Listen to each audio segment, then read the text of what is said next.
Hey guys, and welcome to the HellfireComms playthrough of Shadow of the Colossus. This is one of those newfangled Hellfire and Brain Scratch crossover playthroughs that the kids are going nuts for these days, so I have forcibly dragged Ryan and Johnny in here to tell me how great I am while I beat Colossi live for your amusement. So you can hear the analog sticks and everything. I can actually move the camera around in cutscenes for some reason. Please, no autographs until the end of the playthrough. So, Ryan, I guess we'll start with you. What do you think of Sotka? Really good game, kind of basic though. I love how abridged you make these things. I wish I could be as concise, honestly. Ryan's one-sentence reviews.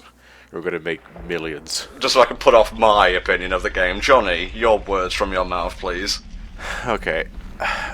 Just a bit of backstory. I've known about this game since 2005, and I first discovered it thanks to my father, Steve. And that generally, they don't mix together very well, because my dad's mostly the Call of Duty, Uncharted, Assassin's Creed sort of guy, and he's read into Shadow of the Colossus. This is the guy that fell asleep during Metal Gear Solid 4, by the way. Dare I say he's a dude bro gamer? Well, more like he has an honest-to-God 9-to-5 job. When he gets back home, he's tired. He just wants to relax and play a game before he falls asleep. It's all good. Yeah. Anyway, he ran into Shadow of the Colossus. I don't know how he ran into it, but that's how I was introduced into it. I played it one time then. I didn't have many memories with it until this playthrough that we're doing now, which I finally found the excuse to. I got the HD collection that came with Ico. And spruce up my memory a bit here, and it's I love the boss fights, and I love the music. In terms of everything else, we're gonna get along with that as we play this game, but this is one of those where my interpretation of it is not exactly of the best thing ever. Okay. Just a very good game, is what you're saying. It does two things well, and those two things are what they were trying to do well. Thankfully, they do well. Do well. Very clearly, you're rusty when it comes to improv, my friend. Anyway, my opinions, now that you've got the Mexi syndrome out your goddamn mouth. This game was released in 2005, came out 2006 in Limeyland and beyond. I remember it specifically for two reasons. Number one, because I got Tundra Boy a copy of it for his birthday, and I got a copy for myself at the same time. And two, because it came out the same year as the Euro release of Kingdom Hearts 2, which felt like a fucking millennium, after the Japanese release of the game. Man, I remember being in college during that successful time of my life and reading about all the new organization members and shit. It was interesting to say the least. But this is one of my favorite games. It's Team Ico's second game. I thought it was pronounced Ico as well. I've never been more wrong in my life since I called Ristar Rystar, or the other way around, for all my years.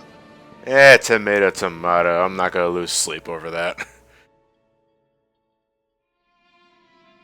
Just saying that Team Eco is still working on their third game, supposedly.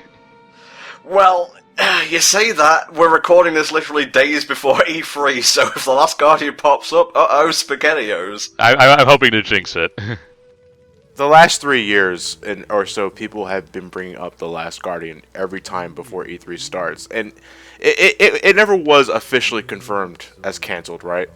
Like, IGN was full of shit when they said that. There's a rumour in The Guardian, which is a UK newspaper right now, that it will be at E3, but who knows what their sources are, really. But I will say, alright, so Team Eco, thank you, Tom. This is the only game I have experience with that team. I never played the game previously. Well, it was just Eco, right? Yeah, just Eco, a really super charming puzzle platformer set in a crumbling castle where you've just basically got to navigate it with this girl to reach the exit. And it's really cool. The only reason we're playing this one first, honestly, and this is the HD collection, which John mentioned earlier, is that this one is much more action-orientated. The puzzles are more intertwined with the bosses, so to speak. There aren't any really bosses in Eco, the first game. It's more so you go around the castle, you navigate it, that's about it. Here you traverse the landscape hunting colossi, and you got to take them all down to revive this girl here. She's called Mono.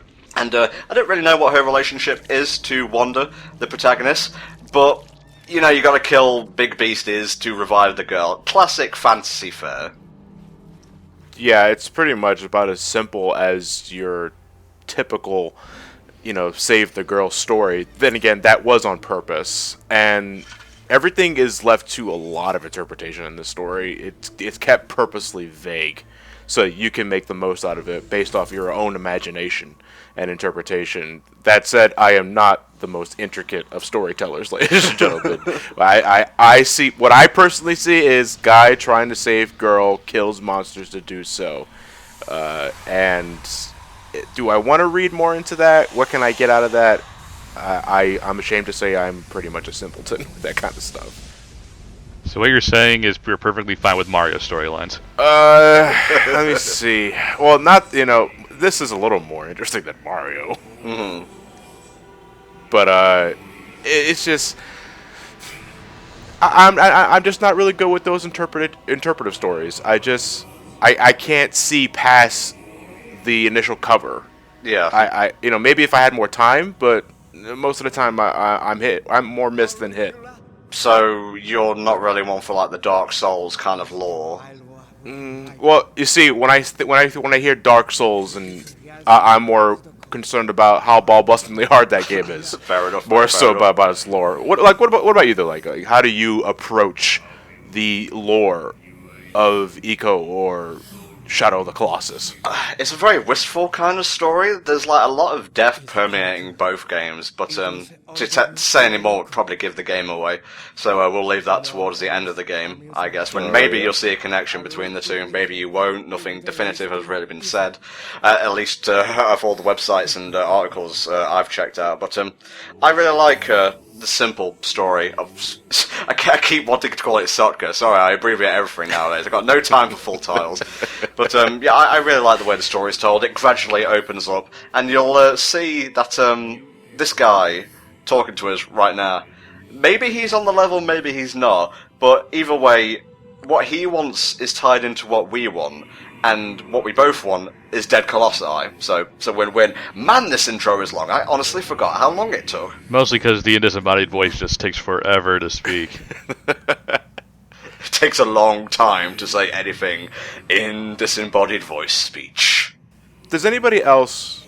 granted, because of how we're recording this game, Tom can hear all the audio. We can't. I got the soundtrack on standby anyway because I love this game's soundtrack. Mm-hmm. But does anybody else hear like a two voices here when this voice is talking to you? Like, it's predominantly a male voice. Yeah. A guttural growl. I hear faint whispers of a female voice here, and I'm wondering if that was on purpose. Possibly. I think it gets stronger as the game goes on, but don't quote me on that.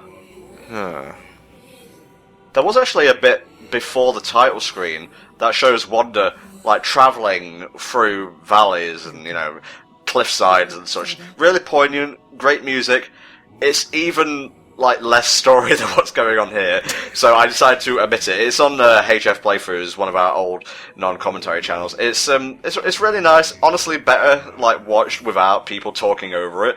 Although, I guess the same could be said for many video games, and thus it's very counterproductive to do Let's Plays in general. But it's nice, and I think it's what we need nowadays.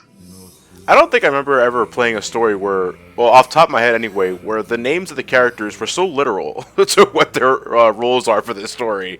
Wander, okay. Single girl, Mono, alright. Yeah. And, yeah. The horse is named Horse? I thought that was a bit on the nose. But Horse's best character. Yeah. Well, as a character, I could probably agree. As a gameplay element, Yeah. I'm not a. It's Argo, right? That's the name of the horse. Aggro, I think. I think it's aggro, like the Yu-Gi-Oh deck type. No, you can shout it out. It's like aggro. Okay. Yeah. When I first played the game, when I hit the shout button to call the horse, I thought it was saying Otto because I don't hear the R or the G. I thought he was just saying Otto. I was like, is that the name of my horse? Agrobots, transform and roll the fuck out. It's secretly a Colossus. The time it's taken this intro to play out, millions of people have already bought a PS4 in the vain hope of The Last Guardian releasing. That's purely up to Sony if they want to show it this year. On the subject of next gen, though, and I will say now that for 2005, as the game released late onto the PS2's life cycle, this game looks damn good.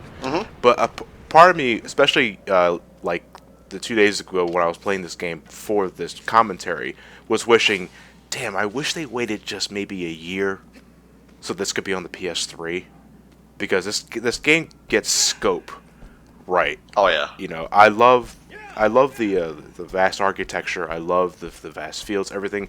But damn, wouldn't this look so amazing on the PS3 or PS4? Yeah. You know. But with that said, it still looks good. It's just that I really wish they just waited a year or two just to get it on the next generation system. And just imagine how big they could be on the horsepower of a PS3 or PS4.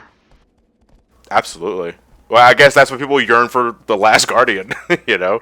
I see fruit. I'm gonna get fruit. This is not the time. There are Colossus to hunt. This is my playthrough, damn it. If I want fruit, I'll get fruit. The fruit is a Colossus. I get you. I thought you can hide from me, huh? Wow, that was a really easy boss. Moving on. Obvious weak point and everything. Yeah. Oh, I just love the scale of that thing. There's actually a secret gone right at the top. If you max out your grip meter, which is your little pink circle there, you can actually get up there, but it's really tough, and I've never been able to do it. Or if you're playing the PS2 version of the game, there is actually a stamina glitch that you can exploit where, for some reason in the PS2 version of the game, diagonal jumping doesn't take stamina away. So you can utilize that to get to the secret garden earlier than intended, but they removed that for the HD collection. Oh, Jesus, I'm feeling my nerves kicking in now. I don't want to fuck up in front of internet-famous commentary group Brain Scratch Comms. It's just a cliffside, Tom. It's only the first one. No, I don't think the Colossus. I don't think he's. I'm gonna knock on. Oh shit! There's no wooden around me. Oh no, I've said too much. No, I gotta feel Tom's gonna be doing just fine. You know, because the game is not really hard per se. It's just learning the pattern and strategies of the thing the first time, and then once you finish that, then it's smooth sailing. Honestly. There's one part about the game I completely forgot what role is. Is it R1 while running? R1 while running, yes. No. It's triangle and R1 at the same time. Get under there, thank you, Wanda. Man, almost bested by a column in front of me. The fruit was no problem, the column was everything. That's why I was trying out the controls in the temple, just to make sure something like that didn't happen. There are, if we're talking control here, you know, not gonna lie, I think Shadow of the Colossus sort of overcomplicated things with how it handles like ledge grabbing and jumping, because especially horse riding. I just think it would have been a little more, you know, Ocarina of Time to me has a better control scheme than Shadow of the Colossus.